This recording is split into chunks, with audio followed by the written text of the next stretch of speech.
Future సిటీలో land కొనాలని ఆలోచిస్తున్నారా? అయితే వెంటనే మాకు కాల్ చేసి పూర్తి వివరాలు తెలుసుకోండి.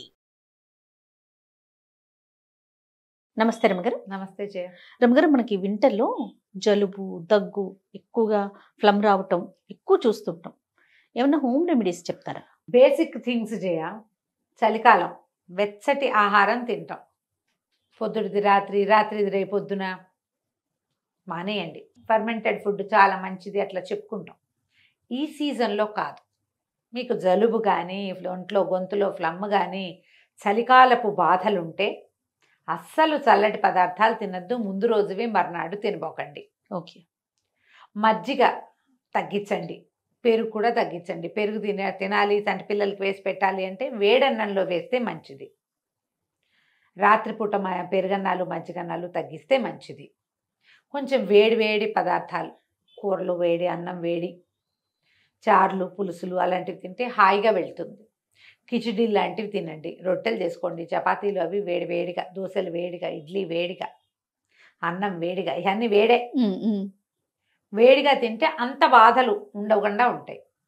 చలికాలంలో ఏంటంటే శరీరానికి వేడి అవసరం. కొంచెం మంచిగా ఆయిల్ మసాజ్ చేసుకోవటం, బాగా వెచ్చటి బట్టలు వేసుకోవటము, ఇంట్లోకి అన్ని పక్కల నుంచి చలి వచ్చేస్తుంటే వాటిని అరికట్టుకోవటము, పిల్లల్ని వెచ్చగా ఉంచటము, ఇవి ఇంపార్టెంట్.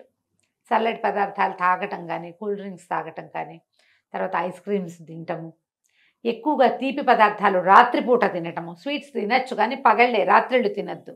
పంచదారతో చేసిన ఏ స్వీటు రాత్రి తిన్నా చలికాలం మామూలుగానే జలుబు, చలికాలం మరీ జలుబు చేస్తుంది. వీటిని కొంచెం అవాయిడ్ చేయండి. నూనెలో వేసిన తీపి పదార్థాలు ఉంటాయి కొన్ని, అవి మానేసుకోండి లేదా తగ్గించుకోండి. పగలే తినాలి. సిట్రస్ ఫ్రూట్స్ తీసుకోండి, అవి కూడా పగళ్ళే, రాత్రిళ్ళు కాదు. ఇప్పుడు బత్తాయిలు, ఆరెంజెస్, కమలాలు అంటాం, అవి దొరుకుతాయి. యాపిల్స్ బాగా విస్తారంగా దొరుకుతున్నాయి. జామపళ్ళు, జామకాయలు బాగా వస్తున్నాయి. రాత్రిపూట తినద్దు. గొంతులో నుసా ఫ్లమ్కి కారణం అవుతుంది అది. పగలు తినండి. కొంచెం హాట్గా ఏమంటారు సూపులు కానీ, తర్వాత ఏమో మన కషాయాలు ఏమైనా తీసుకోవచ్చు. తులసి, అల్లము, మిరియాలు, ఒక 4 తులసి దళాలు, దళం అంటే మీకు తెలుసుగా గుత్తిగా ఉంటాయి, లేదా ఓ 15 తులసి ఆకులు అనుకోండి, ఆకులు, ఒక 7-8 మిరియాలు, అంత అల్లం ముక్క దంచి కొంచెం నీళ్ళు పోసి స్టవ్ మీద పెట్టి, ఒక గ్లాసు నీళ్ళకి అనుకుందాం, చిన్న గ్లాస్, కాఫీ గ్లాస్ ఉంటుంది కదా, 2 సార్లు తెల్లనిచ్చి 2 తీసుకోవచ్చు దాన్ని. మరీ పసిబిడ్డలకి ఇవ్వకండి. ఓ 2 ఏళ్ళు ఎండర్థం పిల్లలైతే కొంచెం పంచదార కానీ, లేకపోతే పటిక బెల్లం పొడి కానీ, కొంచెం తేనె కలిపి కానీ పిల్లలకి ఇవ్వచ్చు. 2 ఏళ్ల లోపల పిల్లలకి కాదు, 2 ఏళ్ల లోపల పిల్లలకి ఇగో ఇంతే, చాలా నలకంత తులసి రసం ఇవ్వచ్చు. గొంతులో ఫ్లమ్ అవి ఉంటే ప్రధానంగా డాక్టర్కి టచ్లో ఉండండి. కొంతమందికి నెబులైజేషన్ అవి అవసరం పడతాయి. ముక్కు మొహం మూసుకుపోతాయి, పాపం ఊపిరి అందదు, పిల్లలు అవస్థ పడతారు. చంటి పిల్లలకి కొంచెం గొంతులో నుసగా ఉంటే పక్కకి తిప్పి పడుకోబెట్టండి. ఏదైనా కొంచెం ఆయిల్ మసాజ్ లాంటిది కొంచెం గుండెల మీద అట్లా కొద్దిగా తేలిగ్గా రాసి, కొంచెం వెచ్చటి కాపడం, వేడి వేడి కాపడం కాదు సుమా, కొంచెం వెచ్చగా కాపడం పెడితే ఈ గొంతులో గరగరలాడుతున్నటువంటి ఫ్లమ్ బయటకు వచ్చేస్తుంది. కడుపు నిండుగా ఉన్నప్పుడు కాపడాలు పెట్టబోకండి. పొట్ట నిండా పాలు తాగాక కాపడం పెట్టారనుకోండి కక్కేస్తారు, అది చేయకూడదు. పొట్ట ఖాళీగా ఉన్నప్పుడు కొంచెం కక్కేసినా ఈ గొంతులో ఉన్న గరగరంతా బయటకు వచ్చేస్తుంది, ఏం పర్వాలేదు. తమలపాకు రసం ఒకటి ఇవ్వచ్చు చంటి పిల్లలకి.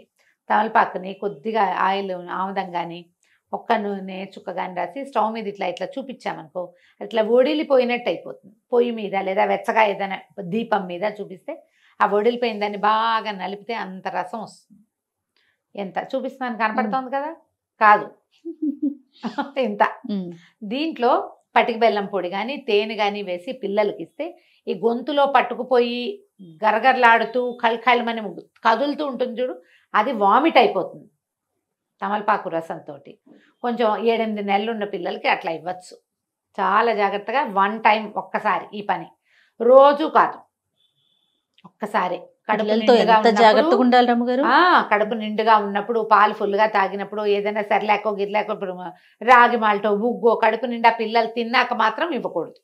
మీరు కాపడం పెట్టేటప్పుడు పొట్ట నిండుగా ఉండకూడదు. ఇట్లా రసాలు ఏమైనా పోసేటప్పుడు ఉగ్గు పోస్తారు కదా పిల్లలు, కొంచెం మన వసకొమ్ము అవి అరగదీస్తారు, అలాంటప్పుడు కూడా పొట్ట నిండుగా ఉన్నప్పుడు ఆ పని చేయకూడదు. కాసిన పాలు ఉంటే ఏం కాదు, పాలు తాగిన 1 గంటకి ఏమవ్వదు, పాలు తాగగానే మాత్రం చేయకూడదు.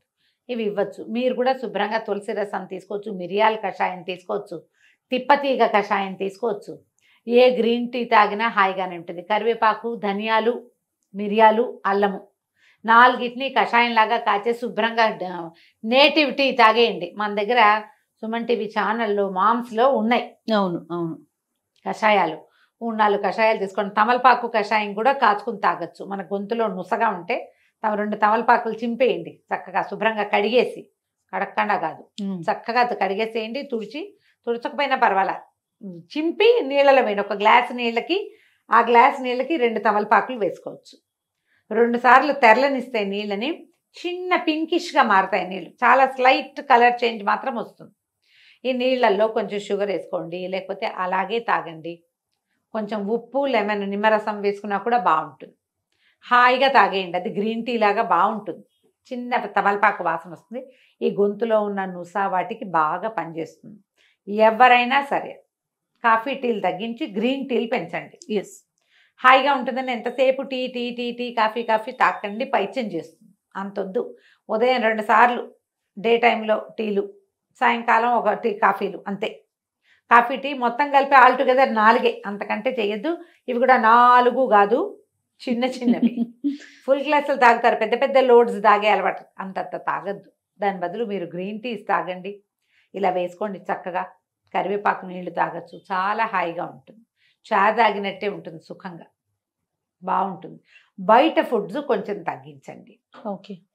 ఆయిల్ ఫుడ్స్కి పెద్దగా వెళ్ళొద్దు. ఈ సీజన్లో కొంచెం ఇంట్లో వేడివేడిగా, సాయంకాలం రాత్రిళ్ళు పెద్దవి కదా, అవునండి. శీతాకాలం 5ంటికే చీకటి పడిపోతుంది. రాత్రి ఇంకా 8 ఇంకా 9 12 అవ్వలేదా అలా అనిపిస్తూ ఉంటుంది. తొందరగా పడుకోండి. రాత్రి కాలపు వెచ్చదనాన్ని హాయిగా అనుభవించేందుకు ప్రయత్నం చేయాలి. తొందరగా పడుకోవటం, లేట్ నైట్లు పడుకుని పొద్దున్న తేలేస్తే జలుబు లక్షణం పెరుగుతుంది. ఓకే. లేట్ నైట్ స్లీప్ వల్ల హెల్దీగా ఉండాలంటే అంతా కాకపోయినా కొన్నైనా జాగ్రత్తలు అవసరపడతాయి. అవునండి. ఫుడ్స్ తీసుకునేటప్పుడు కూడా కొంచెం కేర్ఫుల్గా, పిల్లలకి పెట్టేటప్పుడు కూడా వాటర్ కూడా. అవునండి. ఆ తర్వాత వాటర్ ఇంటేక్ పెంచండి. వామ్ వాటర్ తీసుకోవాలి. గోరువెచ్చటి నీళ్ళు తాగితే మీకు ప్రాణం హాయిగా ఉంటుంది. మామూలు ట్యాప్ వాటర్ చాలు. అంటే ఏమనాలి, మనం ఫిల్టర్ వాటర్, రూమ్ టెంపరేచర్ తాగబుద్ధి కాదు, కొంచెం లూక్ వామ్ అయినా ఉండాలి. లూక్ వామ్ ఉంటే హాయిగా తాగడానికి బాగుంటుంది, చలికి సుఖంగా ఉంటుంది కదా. లూక్ వామ్ వాటర్ తాగండి. బయటకు వెళ్ళేటప్పుడు వేడి నీళ్ళు క్యారీ చేయండి. ఇవన్నీ కూడా పద్ధతులు ఏటా చేసేవే మనం. అవునండి. మళ్ళీ మళ్ళీ చెప్పుకుంటూ ఉంటాం, అంతే. ఎవ్రీ ఇయర్ మనం ఈ జాగ్రత్తలే పాటించాలి. ఇప్పటి నుంచి డిసెంబర్ రాబోతోంది, ఫిబ్రవరి దాకా ఇంచుమించుగా మన పరిస్థితి ఇదే, ఇలానే ఉంటుంది. కాబట్టి ఇలాంటి జాగ్రత్తలతోటి హెల్దీగా మెయింటైన్ అవ్వండి. ఎందుకంటే ఇవాళ రేపు మనకి బాగా వైరల్స్ విపరీతంగా ఉంటుంది. ఈ జలుబు వైరస్ వచ్చే జ్వరం వస్తుంది అనుకునే వాళ్ళం కాదు, ఇప్పుడు వామిటింగ్స్, మోషన్స్ అవుతుంది. అవునండి. ఎవరు కదిపినా ఏం తిన్నా చివరికి ఇందులోకి పరిణమిస్తుంది. అందుకని తిండి జాగ్రత్త, నీళ్లు జాగ్రత్త, బయట మోస్ట్లీ అవాయిడ్ చేయటమే మంచిది. ఫంక్షన్స్ లో తింటాను, ఫంక్షన్ అయితే ఇంకా తప్పదు రమ్మగారు. ఇక అక్కడి నుంచి ఇది వస్తుంది, అక్కడి నుంచే ఇవి వచ్చేస్తాయి. జాగ్రత్త. ఒకవేళ వామిటింగ్స్, మోషన్స్ 2, 3, 4 అయితే మాత్రం ఇమీడియట్ గా డాక్టర్ని చూడండి, లేదా డిహైడ్రేట్ అయిపోయే ప్రమాదం. డాక్టర్ సలహా తీసుకోండి, సహాయం తీసుకుంటూ ఉండండి. ఆ జలుబు పెరిగితే ఏదో గచ్చాకు పుచ్చాకు చేద్దాం, ఇంటి చిట్కాలు ఫాలో అవ్వద్దు. ఇంటి చిట్కాలు బేసిక్ నీడ్స్. ఆ పూటకి మీరు మందు వేసుకుంటూ కూడా ఇవి చెయ్యొచ్చు, కానీ మందులు మానేసి ఇవి మాత్రం కాదండి. డాక్టర్లు భూమి మీద తిరిగే దేవతలు, వాళ్ళని గౌరవించండి, వాళ్ళ వృత్తిని గౌరవించండి. వాళ్ళని సహాయంగా ఉంచుకున్నారంటే మీరు ఎన్ని చిట్కాల డ్యాన్స్ ఆడినా ఏం ప్రమాదం లేదు. అంతే కదా, చిట్కాల డ్యాన్సులతో ప్రమాదం లేదు, కానీ వాళ్ళు లేకుండా మాత్రం కాదు. కాబట్టి జాగ్రత్తగా ఈ సీజన్ని పూర్తి చేసుకోండి. రైట్. నమస్తే. నమస్తే జయ.